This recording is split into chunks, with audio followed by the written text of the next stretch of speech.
এর মধ্যে 2টি এলসি নাম্বার দেওয়া আছে। এই যে দেখুন, আপনি 16 ডিজিটের পরে আর একটি ডিজিটও দিতে পারবেন না, তাহলে আপনি এখানে ডকুমেন্ট টাইপ করতে পারবেন না। তাহলে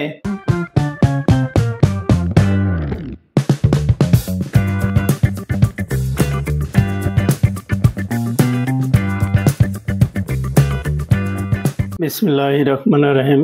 ভিউয়ার্স, আশা করি সকলে ভালো আছেন। আলহামদুলিল্লাহ, আমিও বেশ ভালো আছি। ভিউয়ার্স, আজকে আরেকটি নতুন টিউটোরিয়াল ভিডিও নিয়ে আপনাদের মাঝে হাজির হলাম। আপনারা জানেন আমার ভিডিওগুলো সাধারণত নতুনদের জন্য, কিন্তু আজকের ভিডিওটি হয়তো অনেকে এরকম অনেকদিন যাবৎ স্ট্যান্ড আপ করেন, কিন্তু হয়তোবা এরকম কোনো সমস্যার সম্মুখীন হননি, কিন্তু তাই বলে যে হবেন না এমনটি নয়। তো আজকের ভিডিওটি অত্যন্ত গুরুত্বপূর্ণ, যে কোনো সময় আপনিও এই সমস্যার সম্মুখীন হতে পারেন। তো আমি যে আমার সামনে একটি বিএল ওপেন করে রেখেছি, আপনারা দেখতে পাচ্ছেন। এই বিএল এ দেখুন, একটি বিএল এর মধ্যে 2টি এলসি নাম্বার দেওয়া আছে। এই যে দেখুন, একটি হচ্ছে 73 এবং অন্যটি হচ্ছে 75 নাম্বার এলসি, এবং এখানে কন্টেনার দেখা যাচ্ছে 3টি। ইম্পোর্টার 2টি এলসি দিয়েছেন এবং 2টি ডকুমেন্ট করেছেন, কিন্তু সাপ্লায়ার অর্থাৎ চায়না থেকে লোডপোর্ট থেকে একটি বিএল করে ডকুমেন্ট পাঠানো হয়েছে। আপনারা জানেন, আমরা যদি এসআই কোটা ওয়ার্ডে আসি, দেখুন এখানে আপনি 16 ডিজিটের পরে আর একটি ডিজিটও দিতে পারবেন না। এখন বলতে পারেন যে আমি এর পাশেই এটি কমাই দিয়ে আরেকটা ডিজিট বসে দেব, হয়তো এখানে আমি 2টা শূন্য বাদ দিলাম, একটি অবলিক দিয়ে আরেকটি দিলাম, কিন্তু এটি সিস্টেমে নেই, আপনি নিবে না। আপনার এই এলসিটি হুবহু না বুনলে আপনার এই ডলারটা আপনার শো করবে না। আর যদি আপনার এখানে সংখ্যা বাড়া যায়, ধরুন আমি অবলিক দিলাম, দেওয়ার পরে 73 দিলাম, আমি 73 দিলাম। তো এখন যদি আমি একটি চেক ফাউন্ডে যাই, তাহলে আমার কি হবে? আমি সেভের এখানে ক্লিক দিচ্ছি। তো এই যে দেখুন, এখানে কি বলেছে, এখানে বলেছে যে আপনি সর্বোচ্চ 16 ডিজিট ইউজ করতে পারবেন। এই যে দেখুন, 16 ডিজিট এলসি অনলি। এরপরে যত সংখ্যায় দেন দেখাবে যে একটি সংখ্যা বেশি হয়ে গেছে।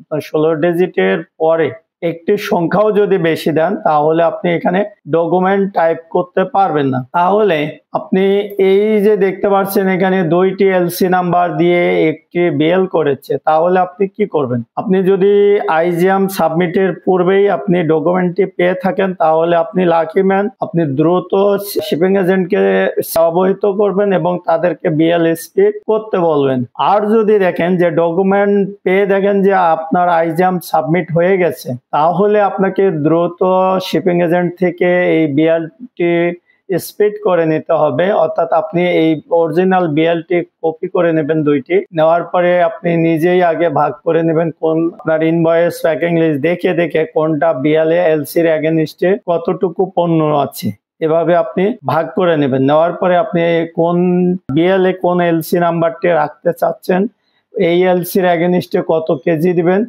ইত্যাদি, এটা ভাগ করে তারপর শিপিং এজেন্টকে দিবেন, যে শিপিং এজেন্ট সেই অনুপাতে আপনার 2টা বিএল তৈরি করবে। অর্থাৎ আপনাকে 2টি ডকুমেন্ট সাবমিট করতে হবে। এখন আপনার তো আইজিএম দিয়ে ফেলছে অলরেডি, তাহলে আপনি কিভাবে 2টি ডকুমেন্ট সাবমিট করবেন?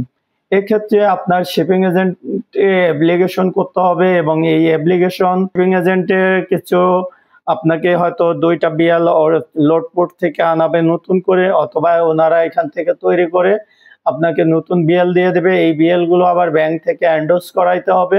এন্ডোর্স করানোর পরে আইজিএম সেকশনে গিয়ে আপনাকে বিএল স্পিড করাইতে হবে, এবং এখানে আপনাকে একটি ফাইল ওপেন করাতে হবে। ফাইলটি আপনার ডিসি অ্যাপ্রুভ করবে।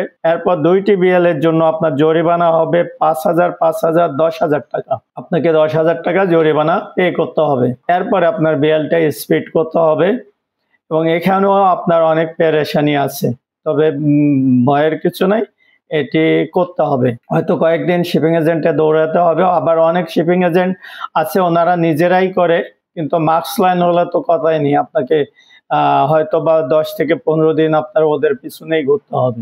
এরপরে আপনি যখন বিএল স্পিড করবেন, তারপরে আপনি 2টি এলসি দিয়ে 2টি ডকুমেন্ট আপনি সাবমিট করবেন।